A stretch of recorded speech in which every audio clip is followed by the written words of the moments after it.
로마서 7장 4절 말씀입니다. 그러므로 내 형제들아 너희도 그리스도의 몸으로 말미암아 율법에 대하여 죽임을 당하였으니 이는 다르니 곧 죽은 자 가운데서 살아나신 이에게 가서 우리가 하나님을 위하여 열매를 맺게 하려 함이라. 내 구주 예수를 더욱 사랑 엎드려 비는 말 들으소서.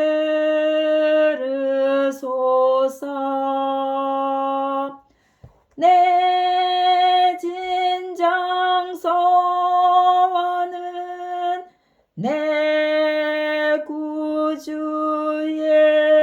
예수를 더욱 사랑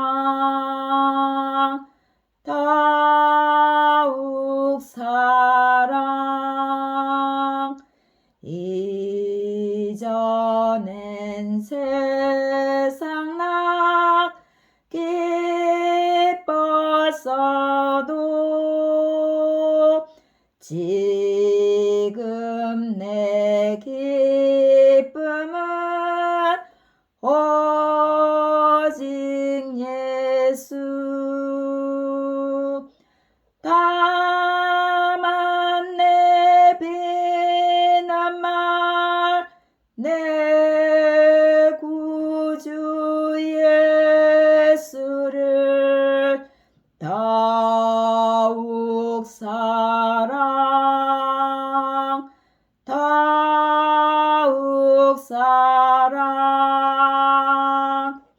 이 세상 떠날 때 찬양하고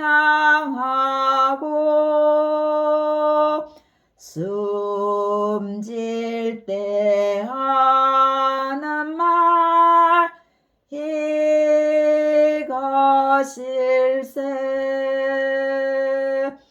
다만 내 비는 말 내 구주 예수를 더욱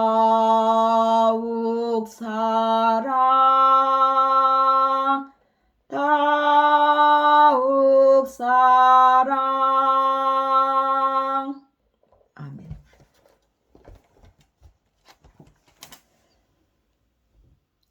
햇빛은 하수구까지 고르게 비추어져도 햇빛 자신은 더러워지지 않습니다.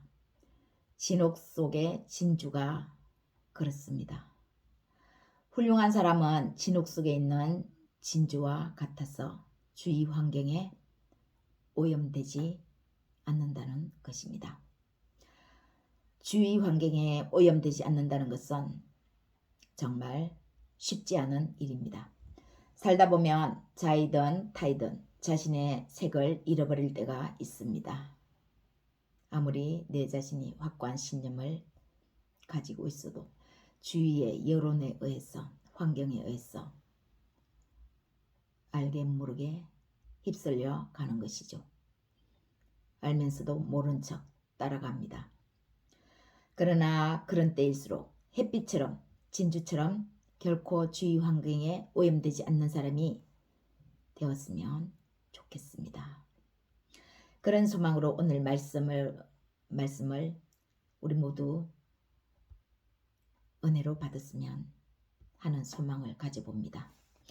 그리스도의 말씀은 비추어지지 않는 곳이 없습니다. 풀은 마르고 꽃은 떨어져도 그리스도의 말씀은 세세토록 영원합니다. 궁극에는 아무리 어두운 하수구일지라도 그곳을 비추입니다.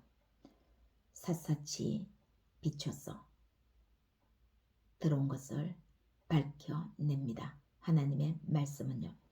우리의 마음을 내려놓으면 말씀의 빛이 우리 안에 하수구통을 비추입니다.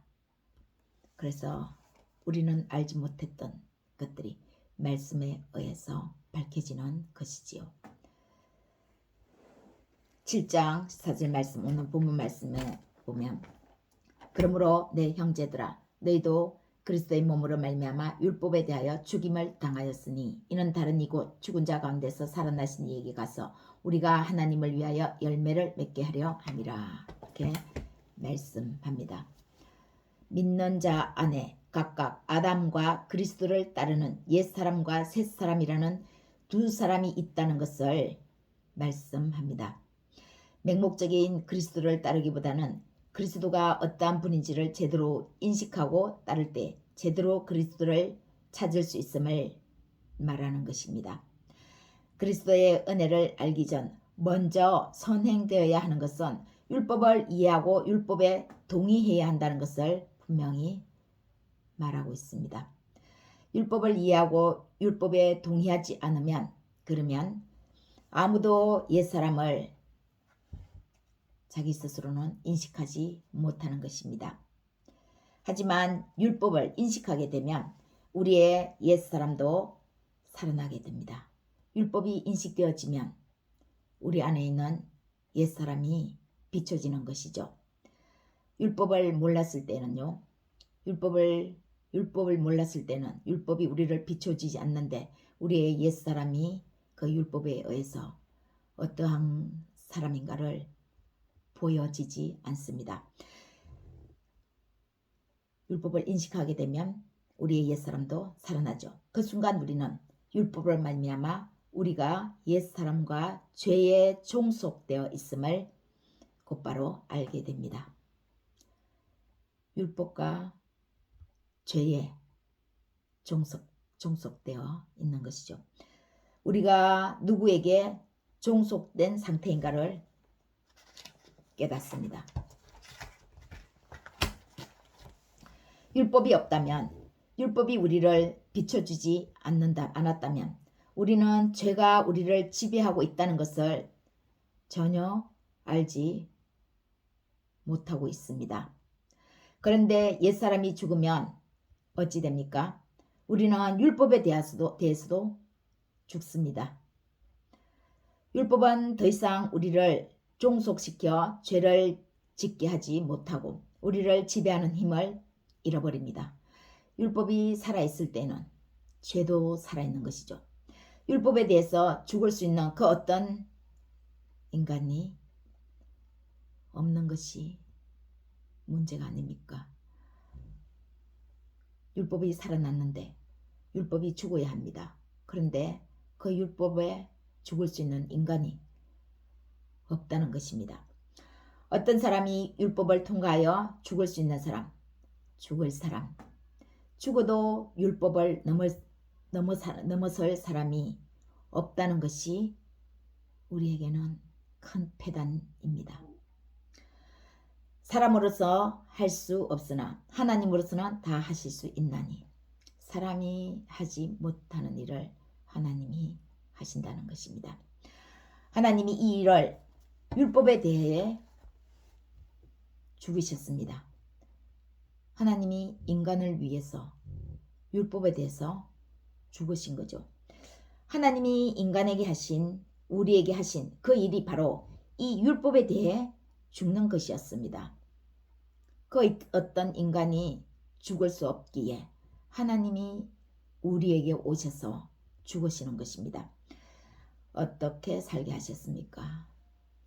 법이 아닌 은혜로 인간이 살아가게끔 하신 최상의 일입니다. 하나님이 일으키신 가장 큰 일, 율법에 대해서 죽는 것이었습니다. 우리 자신은 하나님의 은혜에 비춰서 율법을 이해하고 율법에 동의해야 합니다. 인간이 해야 할 일은 율법을 이해하고 율법에 동의하는 것이 바로 인간이 해야 할 첫 번째 책임입니다. 율법 아래 우리 자신을 비춰보면 죄가 아닌 것이 단 하나도 없다는 것을 압니다. 이 율법은 도덕의 양심법까지 포괄하는 것이지요. 그렇기에 이 법에 걸려 넘어지지 않을 사람은 단 한 사람도 없다는 것입니다. 마가복음 7장 20절에서 23절 말씀입니다. 사람에게 나오는 그것이 사람을 더럽게 하느니라. 속에서 곧 사람의 마음에서 나오는 것은 악한 생각 곧 음란과 도둑질과 살인과 간음과 탐욕과 악독과 속임과 음탕과 질투와 비방과 교만과 우매함이니 이 모든 악한 것이 다 속에서 나와서 사람을 더럽게 하느니라. 우리 겉으로의 행위 이전에 우리 안에 있는 생각, 우리 안에 있는 마음을 살피시는 하나님이십니다. 우리가 죄를 짓는 것은 그저 드러나는 행위가 아니죠. 그 행위를 하도록 유도하는 마음, 생각이 이미 죄에 속해 있다는 것입니다. 여기에 안 걸려드는 사람 있는지요? 사람인 이상 여기에 다 해당되는 겁니다. 만약 나는 아니다라고 생각하는 사람이 있다고 한다면 그 사람은 사람이 아니라고 말하기 이전에 율법이 아직 제대로 안 비춰졌구나 라고 할 수 있을 것입니다. 율법이 그 마음에 비춰졌다면 이 법에 의해서 내 안을, 우리 자신을 비춰보면 이러한 음란과 도둑질, 살인, 간음, 탐욕, 악독, 속임, 음탕, 질투, 비방, 교만, 우매함, 우리의 일상적인 생활 속에 다 우리에게 파고들어 있는 그런 죄악들입니다. 이것이 보이는 거죠. 율법이 제대로 비춰지는 것도 은혜의 전초 단계라는 사실입니다. 두 번째, 이러한 율법에 우리 자신을 동의해야 합니다. 이해했다면 내 자신이 동의해야 하나님이 우리 안에서 크신 역사를 해나가실 수 있습니다. 동의하지 않는데 그 다음에 있을 순서는 전혀 진행하지 못하는 것입니다. 하나님이 그리스도를 우리에게 보내신 것은 그리스도의 자유로 우리를 자유케 하기 위해서인 것처럼 우리를 노예와 같이 저급하게 시급하시지 않습니다. 우리의 자유의지를 존중하는 것이죠. 그래서 우리 자유의지에 의해서 하나님은 가라 뭉개지 않고 우리의 생각을 높여주십니다. 우리가 율법에 동의할 때, 인정할 때 하나님은 우리 안에서 그 다음 단계를 행사하시는 것입니다. 이 동의가 우리 안에서 일어날 때 우리는 우리 자신이 드디어 한탄하게 됩니다. 죄악된 세상 가운데 처해져 있는 우리는 죄악으로부터 자유할 수는 없습니다. 영적인 사람 속에도 죄는 여전히 있습니다. 하나님의 영이 충만하다고 했어. 하나님의 영에 의해서 사는 사람일지라도 죄는 여전히 그 속에서 도사리는 것이죠. 이는 은혜 안에서 행하고 우리 자신의 교만을 버리며 오만을 견제하도록 하기 위해서 하나님은 늘 우리가 우리 안에서 이런 죄와 싸우도록 남겨 두신 것입니다. 궁극적인 하나님의 그 나라에 가기까지요. 사랑하는 여러분, 우리가 율법을 인정하고 이해하고 동의하는 것은 우리의 연약이 아닙니다. 우리가 연약한 것이 아닙니다. 오히려 우리 안에 그리스도께서 강하신 것입니다. 우리 안에 그리스도께서 완전케 되시기 위함인 강함입니다. 우리가 오히려 약할 때, 그리스도를 인정하지 않을 때 우리가 이 율법, 우리 안에 있는 율법도 이해하지 않고 인정하지 않고 동의하지 않는 것입니다. 강한 사람이 인정합니다. 약한 사람은 자꾸 거짓으로 자기 자신을 포장하려 듭니다. 우리가 율법에 죽고 덩달아 죄에 죽었다는 것은 무엇을 뜻합니까? 열매를 맺을 수 있는 그런 인간다움이 우리 안에 있다는 것입니다. 열매를 맺어 가야 합니다. 서로 사랑하라. 내가 너희를 사랑한 것 같이 너희도 서로 사랑하라고 주님은 말씀하십니다. 이 사랑의 열매를 해나가는 것이야말로 우리가 율법에 대해 죽고 죄에 대해 죽은 증거입니다. 율법에 대해 죽고 죄에 대해 죽은 사람은 그 자리에 머물지 않고 더욱더 적극적인 하나님의 사랑을 삶 속에서 실천해 나가는 것이지요.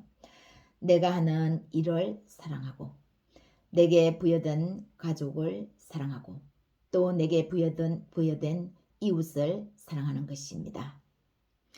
이모저모로 사랑을 나타내고 쏟지만 그것을 받아들이는 것은 성령의 역사입니다. 우리는 이러한 사랑을 해나가지만 상대방이 그 사랑을 못 받아들이면 또다시 우리는 우리 자신을 하나님의 말씀 앞에 비춰보면서 또 행진합니다. 행진하다가 또 쓰러지면 또 하나님의 더 깊은 사랑으로 나아가려고 애씁니다. 하나님은 그런 우리를 보시고 계십니다. 더욱더 깊은 사랑으로 인도해 주십니다. 우리는 그저 다만 법에 매여 하지 않는 것만이 아니라 더욱더 사랑해야 합니다. 내가 사랑하다가 구덩이에 처박히고 빠지고 오해받고 유혹을 당하더라도 또다시 우리는 그 사랑을 해나가야 합니다. 햇빛이 하수구를 아무리 비춰도 햇빛 자신이 더러워지지 않는 것처럼 사랑으로 다가가는 하늘나라의 명령은 궁극에는 사랑의 힘에 의해 죽음도 능히 이깁니다. 죽음이 우리를 어찌하지 못합니다. 죽음보다도 강한 예수님의 사랑이 우리 모두의 삶에 풍성하시기를 예수님의 이름으로 축원합니다.